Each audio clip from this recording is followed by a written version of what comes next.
There's been a lot of issues discussed at this conference the last few days.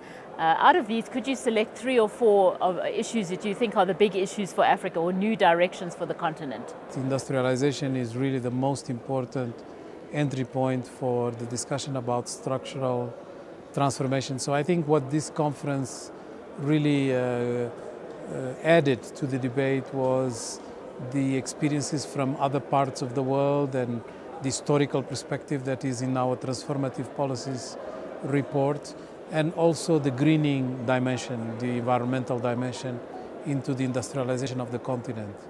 Now, the second pick for me would be our report on corruption, because it is an attempt for us to adjust the debate to the needs of Africa.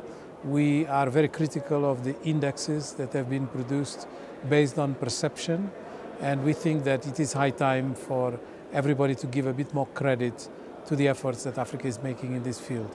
And my third pick would be what we have done in terms of regional integration, because it is quite a remarkable achievement to have 3 institutions that are in charge of African issues, ADB, the African Union, and ourselves, the Economic Commission for Africa, pulling together to produce a regional integration index. Now, this index is just the first installment of something more ambitious. What we have done right now was to check the implementation by each country of what they have signed for. But we want to go a bit further and make sure that we are also going to capture the rankings for the entire continent. And this is going to be based on what are the critical elements for regional integration that go beyond, obviously, trade. Although trade continues to be important, we want it to be more comprehensive. You've talked a lot about regional integration, and there's been a lot of talk about it at this conference. At a previous conference, I heard you say that regional integration is actually moving too slowly. Do you think that the regional integration index that's just been launched is going to fast-track this in any way and move it forward more quickly? Definitely, we are counting on that. We are counting on the debate becoming less and less political and more technical. Because the moment the debate is more technical, we know it is grounded, and we know people will not get away with just easy proclamations of intentions. And this index is a very good demonstration of where countries need to focus in order for things really to move. And I think it's going to be the subject of a lot of debates, community by community. All the regional economic communities are being assessed, and it will demonstrate that some are not doing very well, and they need to do much faster progress. There's been a lot of emphasis on industrialization, and particularly green industrialization at this conference, and yet there are many people who say that actually the continent is deindustrializing. What are the triggers for industrialization in your view that haven't happened but now you believe will happen in order to trigger the green industrial path for Africa?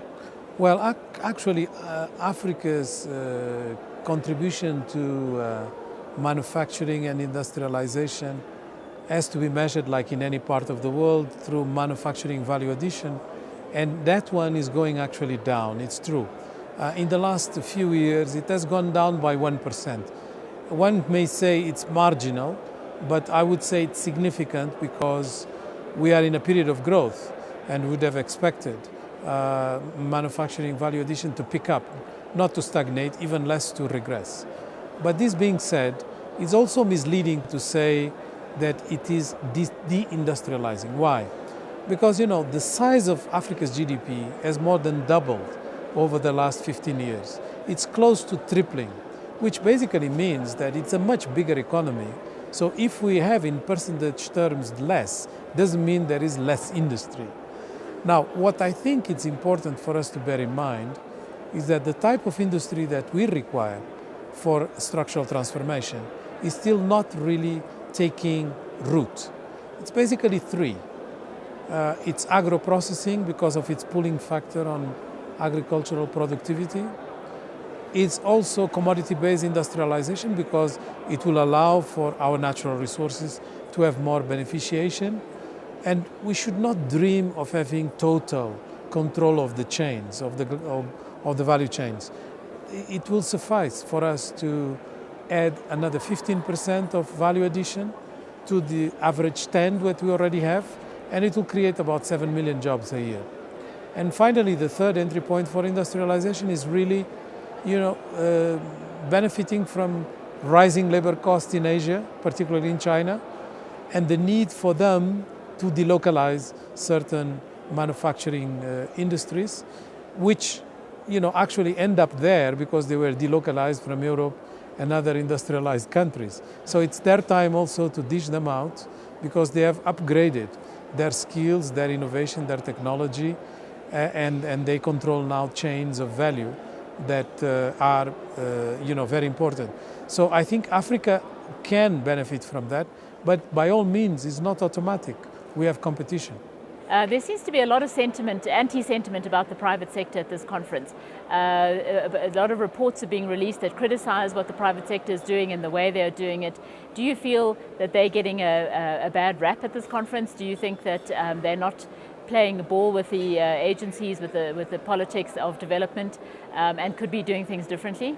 Good policies, good strategic policies are policies that address market failures, and there are market failures. But I would resist the temptation of diabolizing the private sector. They will make the best out of the context.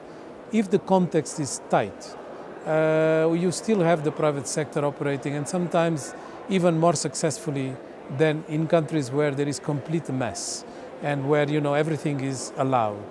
I say this because we all follow the ease of doing business of the World Bank, and countries want to be ranked as one of the best reformers in that index every year. And at the end of the day, insofar as Africa is concerned, some of the countries attracting most investment are not doing very well in that index because there are other incentives that are also important for the private sector. It is important, for instance, to mention that the index may value, very flexible labor laws.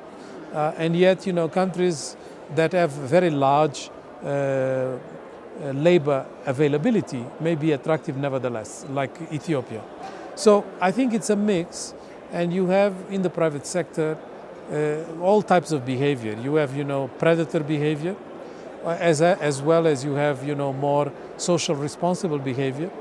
And we have to just, make sure that the regulatory system and the incentive system is contributing to progress that is done in a win-win atmosphere. And this is absolutely possible.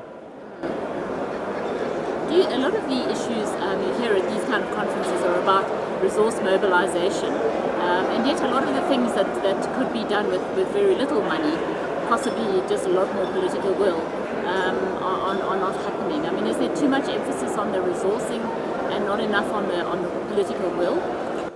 Well, I think the reason there is so much emphasis on financing is because Africa has realized that to industrialize it needs to do significant investment on infrastructure. It starts with infrastructure because of the role infrastructure plays, and energy in particular, without which you cannot really industrialize. And I think infrastructure, because of its nature, requires a completely different type of financing. It's long-term type of deals. It needs a de-risking strategy on the part of the public sector to attract the private money. You need financial engineering that is much more complex. And you have upfront costs with feasibility studies that are quite high. So because of these characteristics, people are looking for big bucks. And because they are looking for big bucks, they are discussing a lot of financing nowadays.